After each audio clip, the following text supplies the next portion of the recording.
Hello students, welcome to ADS 24/7 एजुकेशन। This is Ajay Shukla. Students, पिछले lecture में हमने नंबर के बारे में पढ़ा था। बहुत सारी चीज़ें हमने नाउन के बारे में पढ़ी थी, यानी काइंड्स ख़त्म हो गया था, नंबर भी ख़त्म हो गया था। आज जो हम पढ़ रहे हैं तो वो शुरुआत करेंगे पोसेसिव केस की। तो बेसिकली सबसे पहले हम समझेंगे कि पोसेसिव केस होता क्या है। अगर हम पोसेसिव केस की बात करते हैं तो नाउन का ऐसा रूप माना जाता है जिससे किसी अन्य नाउन पे अधिकार प्रकट हो या फिर संबंध के बारे में पता चलता है। तो अधिकार या संबंध बताने के लिए हम पोसेसिव केस का प्रयोग करते हैं। अब पोसेसिव केस इंग्लिश ग्रामर में बनता कैसे है, तो अगर हम बात करें पोसेसिव केस तो 3 तरीके से बनाया जा सकता है। पहला जो होता है एपोस्ट्रोफी की कंडीशन, यानी एपोस्ट्रोफी एस की कंडीशन जो होती है, इसी को हम ये लिखते हैं ब्रैकेट के अंदर जो है वही एपोस्ट्रोफी एस की कंडीशन है। दूसरा केवल एपोस्ट्रोफी, यानी केवल एपोस्ट्रोफी का मतलब इस सिंबल को हम केवल एपोस्ट्रोफी बोलते हैं।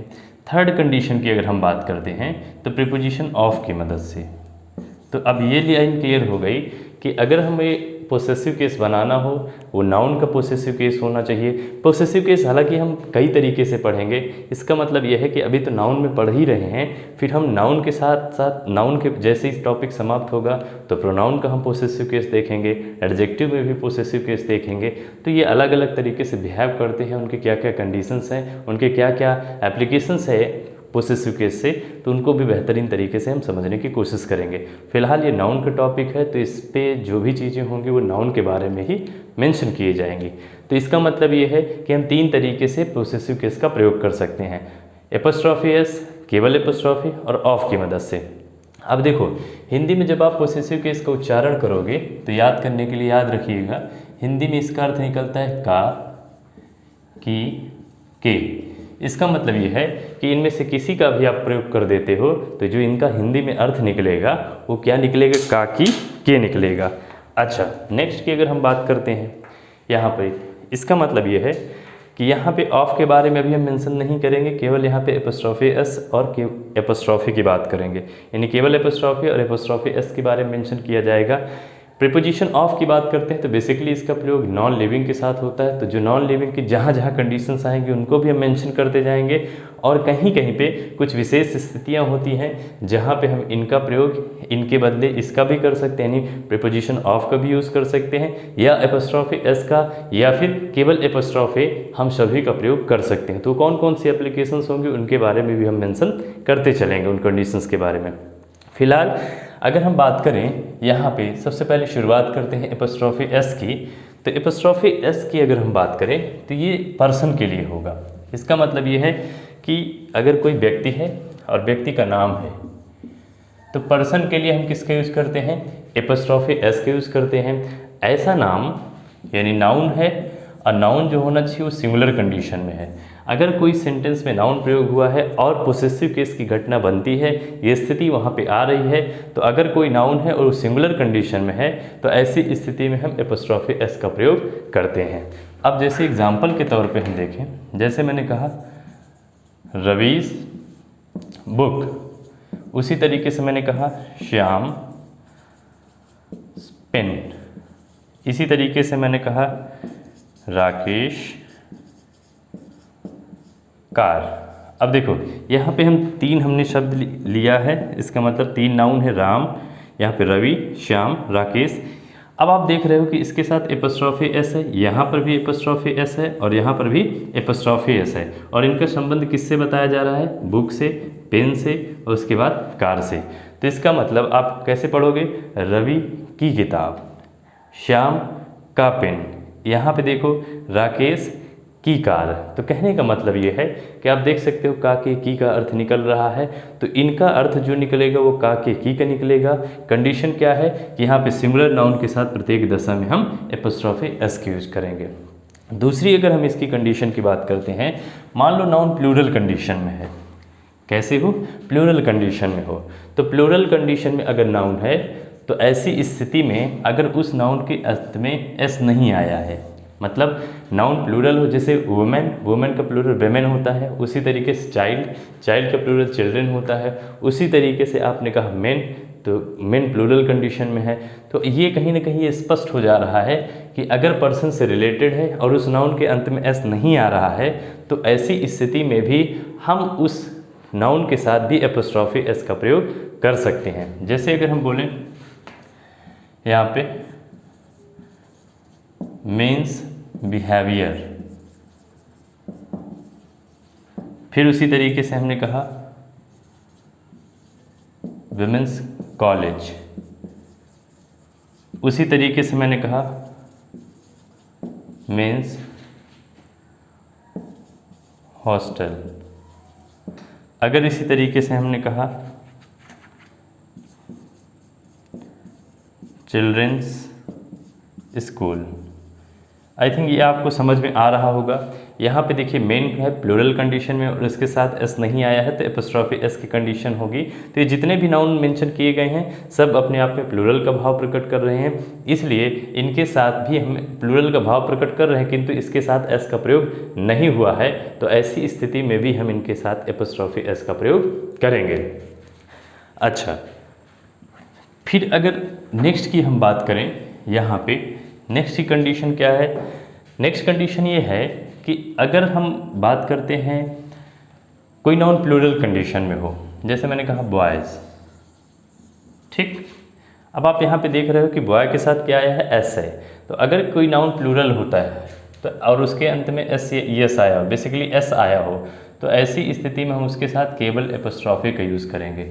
इसका मतलब कि अगर नाउन के अंत में एस आया हो तो उसका अगर पोसेसिव केस बनाना होता है तो ऐसी स्थिति में उस नाउन के साथ हम केवल एपोस्ट्रॉफी का यूज़ करेंगे। जैसे कि यहाँ पे बॉयज़ लिख दिया हमने, उसी तरीके से हमने लिख दिया स्टूडेंट्स, इसी तरीके से स्टूडेंट्स, इसी तरीके से अगर मुझे लिखना हुआ विलेजर्स, ये देख सकते हो। अब इनके साथ क्या लगाएंगे? एपोस्ट्रॉफी, यहाँ पे एपोस्ट्रॉफी, एपोस्ट्रॉफी। इसका मतलब ये है कि लगा तो दिए लेकिन हमें कुछ न कुछ अधिकार प्रकट करने के लिए इनके साथ किसी अन्य नाउन का भी प्रयोग करना होगा। तो हमने क्या बोला? Boys high school, high school, ठीक। उसी तरीके से स्टूडेंट्स प्रोजेक्ट, उसी तरीके से विलेजर्स बिहेवियर। आई थिंक अब आपको समझ में आ रहा होगा कि अगर नाउन प्लूरल कंडीशन में है और प्लूरल कंडीशन में है और उसके अंत में एस का प्रयोग हुआ है तो ऐसे नाउन के साथ भी हम पोसेसिव केस का प्रयोग करेंगे। बट पोसेसिव केस किसका यूज होगा? केवल एपोस्ट्रॉफी एस का यूज़ किया जाएगा। और जब नाउन सिंगुलर कंडीशन में हो और सिंगुलर कंडीशन में होता है तो ऐसी स्थिति में हम केवल एपोस्ट्रॉफी एस का यूज़ करते हैं, यानी एपोस्ट्रॉफी एस का यूज़ करेंगे। और यहाँ पे नाउन प्लूरल है, एस का प्रयोग हुआ हो तो ऐसी स्थिति में केवल एपोस्ट्रॉफी का प्रयोग किया जाएगा। नेक्स्ट की अगर हम बात करते हैं इसी के अंतर्गत, यानी यहाँ पे जो बात है पैरेलल लेके चल रहे हैं। नेक्स्ट क्या है कि अगर देखो कुछ इंडेफिनिट प्रोनाउंस होते हैं, इंडेफिनिट प्रोनाउंस होते हैं।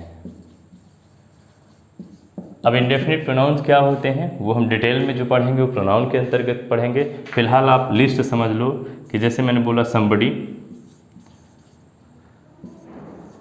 Somebody, nobody, everybody, someone, no one, everyone। तो ये देखिए, ठीक। उसी प्रकार आप नन भी कह सकते हो, है ना। इसी तरीके से इसमें वन भी शामिल है। तो मेरा कहने का मतलब ये है कि जितने भी नाउन्स प्रयोग हुए हैं इनको हम क्या बोलते हैं? इंडेफिनिट प्रोनाउंस बोलते हैं। इंडेफिनिट प्रोनाउन बोलने का रीज़न ये है कि इनसे किसी विशेष व्यक्ति के बारे में पता नहीं चलता है। और ध्यान देना, ये जितने भी हैं अपने आप में सिंगुलर कंडीशन में होते हैं। इट मीन्स अगर ये सेंटेंस में कहीं भी प्रयोग किए जाते हैं तो इनको हमेशा सिंगुलर माना जाता है, ठीक। अब देखो सेंटेंस में आप ये देख रहे हो कि समबडी, नोबडी, कहीं ना कहीं ये भी किससे रिलेटेड है? पर्सन से संबंधित है। तो ये पर्सन से रिलेटेड होने के नाते इनके साथ भी हम एपोस्ट्रॉफी एस का प्रयोग करते हैं। जैसे अगर हम बात करें got someone's book in the classroom। ये देखिए, I have got someone's book, यानी मैंने किसी की किताब को क्लासरूम में पाया है। आई डोंट लाइक एनीबडीज़ बिहेवियर, मैं किसी भी व्यक्ति के व्यवहार को पसंद नहीं करता। तो ये देखिए एनीबडी है, एनीबडी के साथ हमने क्या यूज़ कर दिया, एपोस्ट्रोफी एस, और उसके बाद बिहेवियर क्या है, एक नाउन है। यहाँ पे आप देखो समवन है, इसके साथ हमने क्या यूज़ किया, एपोस्ट्रोफी, उसके बाद क्या है, बुक है। इट मीन्स यहाँ पे आवश्यकता अनुसार अगर पोसेसिव केस की घटना बनती है, ये स्थिति बनती है, तो हम इन इंडेफिनिट प्रोनाउन के साथ भी हम एपोस्ट्रोफी एस का प्रयोग कर सकते हैं।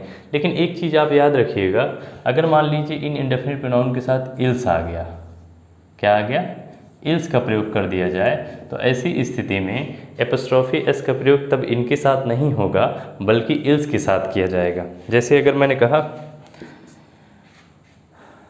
I like nobody ills behaviour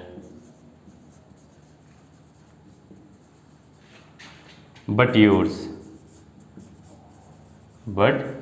अब यहाँ पे आप देख लो, मैंने लिखा I like nobody ills behaviour but yours. इसका मतलब है तुम्हारे व्यवहार को छोड़ के मैं किसी अन्य के व्यवहार को पसंद नहीं करता।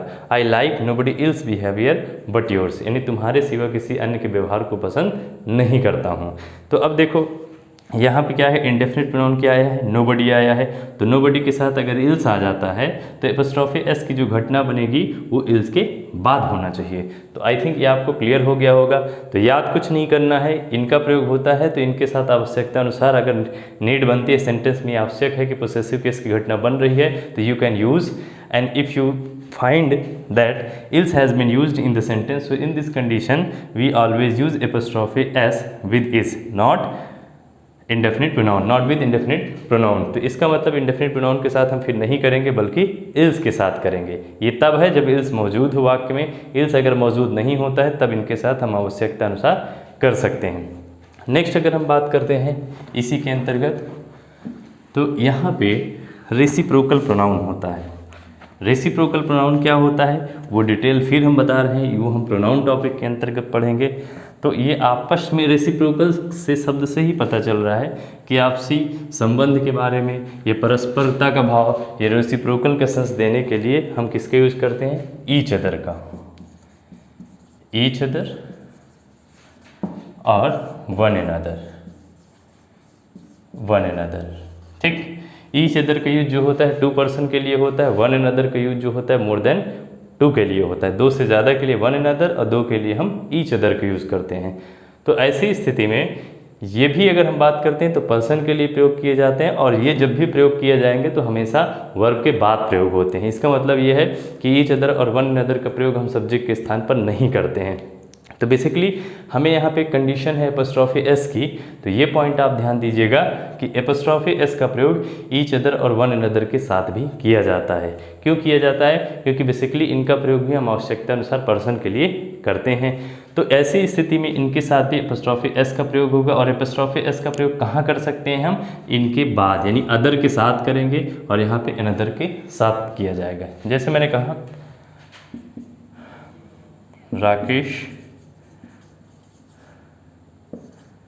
and Mohan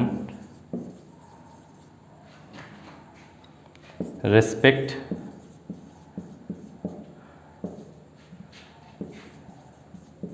each other's parents।